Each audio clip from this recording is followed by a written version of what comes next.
Hey, everybody. Welcome to another edition of Reigniting Small Business. I'm Laura Richards, and I'm here today with Patrick Lee. Hi, Patrick. Hello, Laura. Patrick, today we're going to be looking at how Buy Local, the movement, has helped independent businesses survive and even some to find their voice during the pandemic. Yeah, I think it's interesting because there is some data out there. Deloitte's State of the Consumer Tracker. There's some data from January 6th that shows that 32% of U.S. consumers will be purchasing more locally sourced products going forward, even if they cost more. And according to research by Global Web Index, 39% of U.S. consumers are more likely to buy from local brands after the pandemic. And the question is, why do we think that's happening? And I think what we've seen is, while businesses are continuing to grapple with the effects of the pandemic, um, you know, there is a definite increasing preference for supporting local community economics.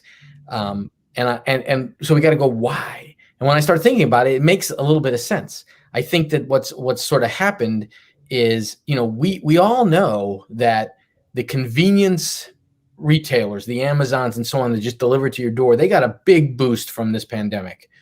But I think that a lot of communities recognize that their local businesses were being hit hard and were suffering. And there was an effort to go out and, um, you know, patronize those places and figure out how to help support.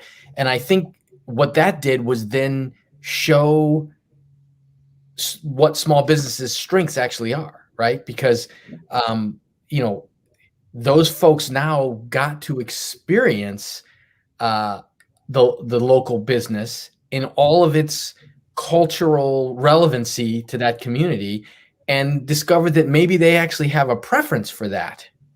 Right. Local independent businesses do a really good job of offering authentic experiences that feel genuine, moreover, corporate competitors. So for me, when I'm thinking about this, my local business is one of them, is Wild Seafood in Eastport, Maryland, who has a family tradition of being watermen, water people. Uh, and they have been here in Eastport doing this for decades, generations.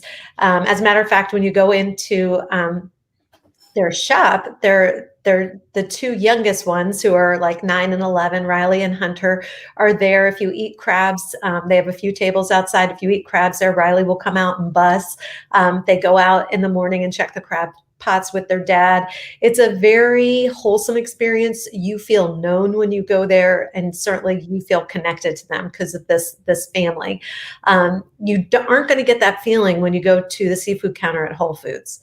And that to me is just like a perfect picture of what we mean when we talk about a local business. Um, there's a community around it. And if the owners aren't there, they're vested employees who know how to take care of the customer in a way that feels very genuine. Yeah, and we've talked about before that local business have the ability to build that culture and that they're and build relationships with people. And we've hinted, I think, at how that affects the community. We talk about the community a lot, but I think people have a hard time figuring out, well, how does that little business affect the community? But your example is a great example. I mean, there are places that I will go out of my way to go to and purchase from because I've established that brand loyalty, that culture loyalty, and I think, that's the piece when we talk about that, the local sustainable communities. Like this particular store you're talking about has been in that family for generations, in that community for generations. These people, them, and in 10 years, you're going to walk in there and a couple of those kids that you're saying are 9-11, they're going to have graduated from college and they're going to know who you are. You're going to know who they are, and it's going to matter. Yeah.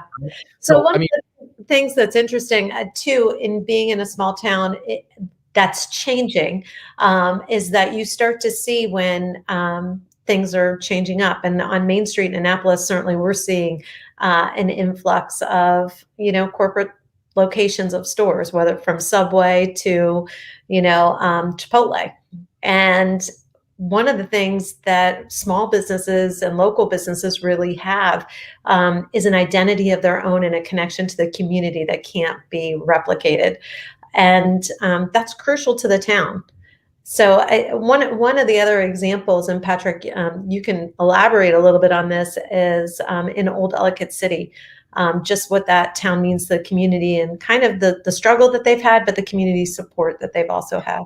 Well, that's a real interesting one, because where, Ellicott City and Columbia almost lay on top of each other is what it feels like. So technically, Ellicott City is Ellicott City, it's not Columbia, but that whole Columbia area is very suburban, very designed, very lots of residential with little specifically built shopping experiences in each neighborhood, and it's very blah. Like there's no distinction in any way, and parts of Ellicott City resemble that exact thing. But historic Ellicott City has a whole different feel. It has a completely different feel, and the folks who have been there are very, very, very loyal to that little section of town. I mean, they absolutely are, and it has a feel to it. There is a completely different sense when you're walking up and down that area than when you're, at the Columbia Mall or, Owen Brown Shopping Center or whatever. I mean, it's such a distinction. And what's interesting about it is it attracts tourism. It brings people in. It is historic Ellicott City, and people hear about it. And there are shops that have been there forever, and the shops themselves are destinations. There's one particular shop there that is like the most whimsical store you could ever be in. They've got all these little fairy things, and they've got like little miniature stuff, and there's like 3 floors of it, and you can sort of wander through. It's like a child's dream place, right? And they sell everything. I mean, it's just the weirdest stuff, but they've been there for a very long time, and they're a destination.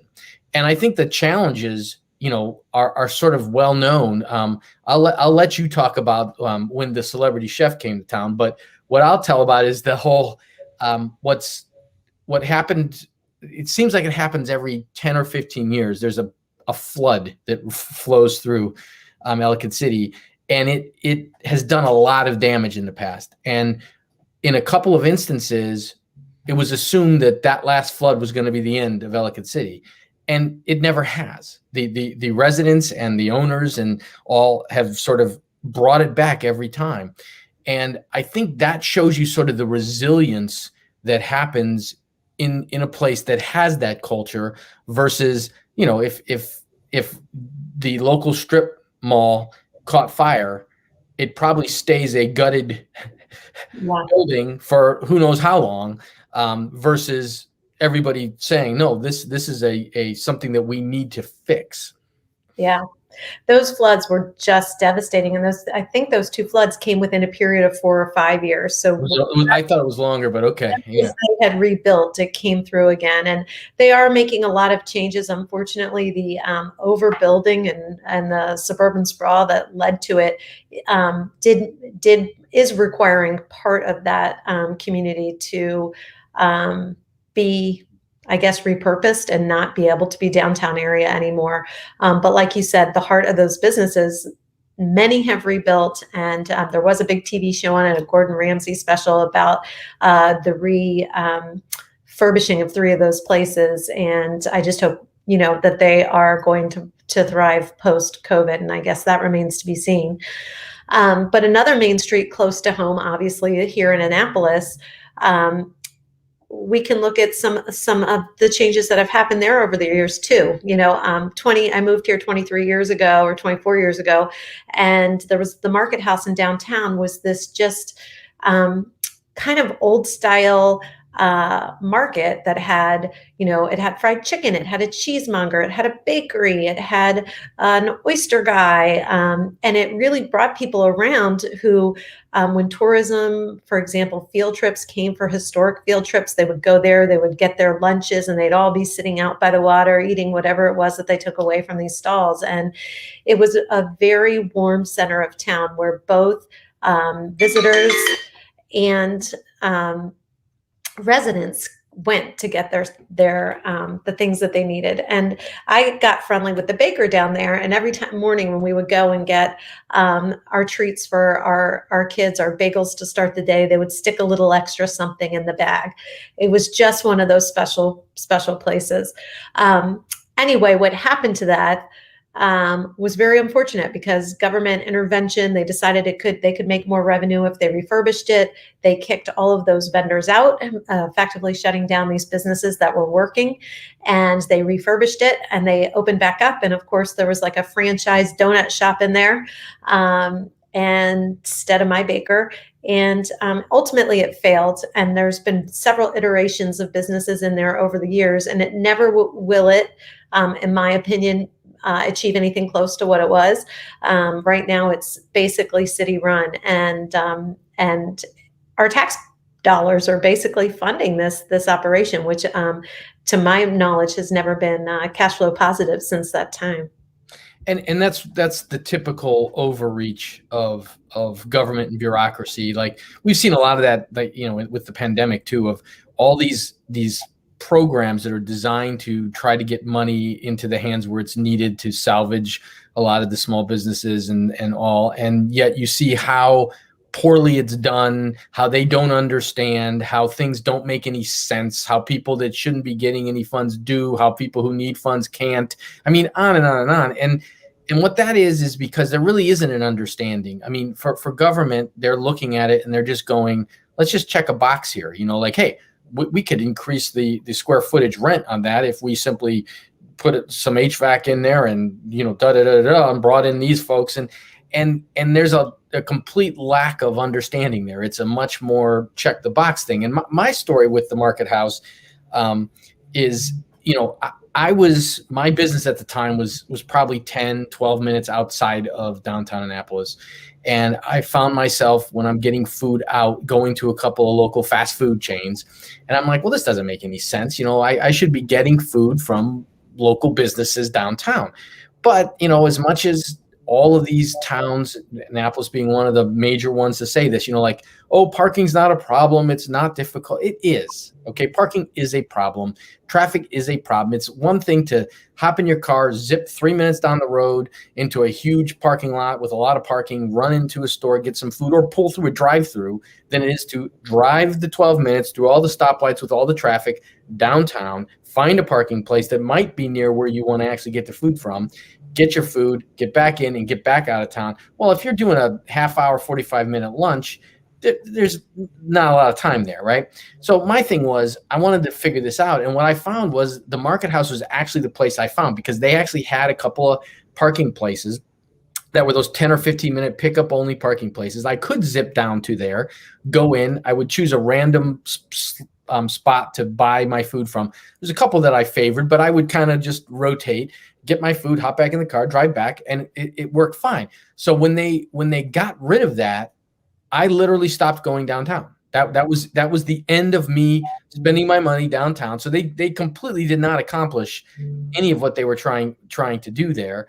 And I think that lack of recognition on their part also led to political unrest for them. This was a huge issue in the Annapolis community. People were up in arms about what they did, and there was a constant political fighting over this. So it wasn't like it was a win or even an easy thing for them. I mean, it was a difficult time. It still is. And I would say it still is. Yeah, it is still not resolved. It's an ongoing issue. So I think there are a lot of lessons to be learned there. But I think what we're really trying to look at here and really talk about is what happens if there are fewer local independent stores and more corporate stores. What if these corporate locations proliferate, and Main Street starts to look more like suburbia? And that, and that's a great quandary to think about, because we're already seeing some of that. I mean, that, like you said, the Subways, the Chipotles, the Jimmy John's. I mean, if you go down Main Street Annapolis, you're seeing more and more of the corporate type stores, the franchise type stores, taking root there. What I would say though is, that's a tenuous situation.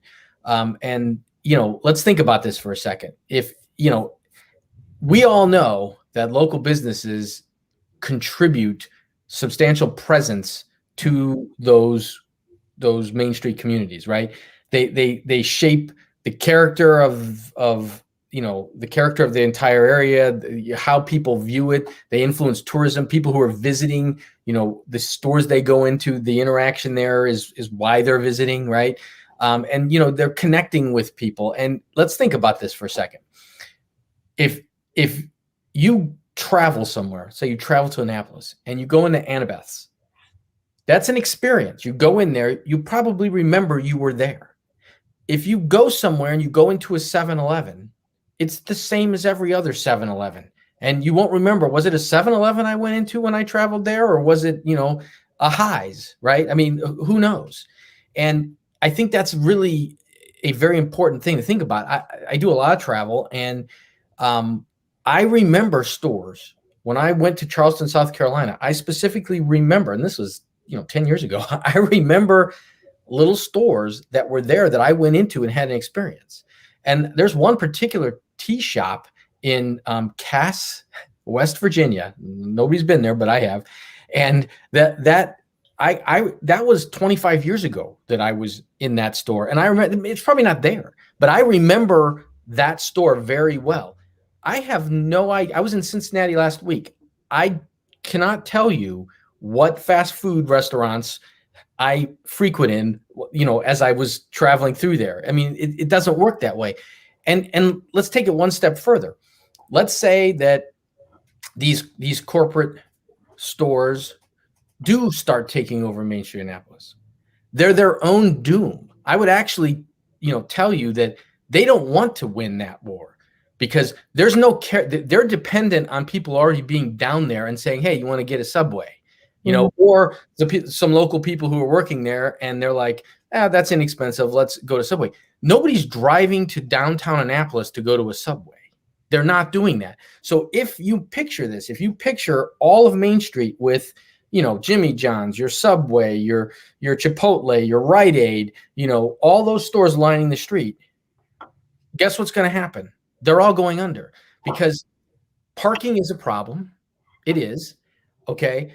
It's hard to get downtown and out quick, right? It's congested, and outside, just right outside of town, in every direction, you have all those same stores, and very convenient, right next to the highway. You get on, get off. It's quick. It's easy. It's 3 minutes from anywhereville, right? And the parking, huge parking lots, they're all free.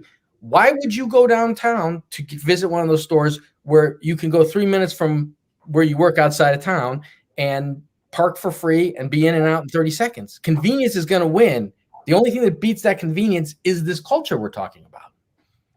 And to the culture part, to you remembering a tea shop you were in 25 years ago, Forrester's 2018 Customer Experience Index would back you up 100%, because they found that the way that an experience makes customers feel has a bigger impact on brand loyalty than any other factor.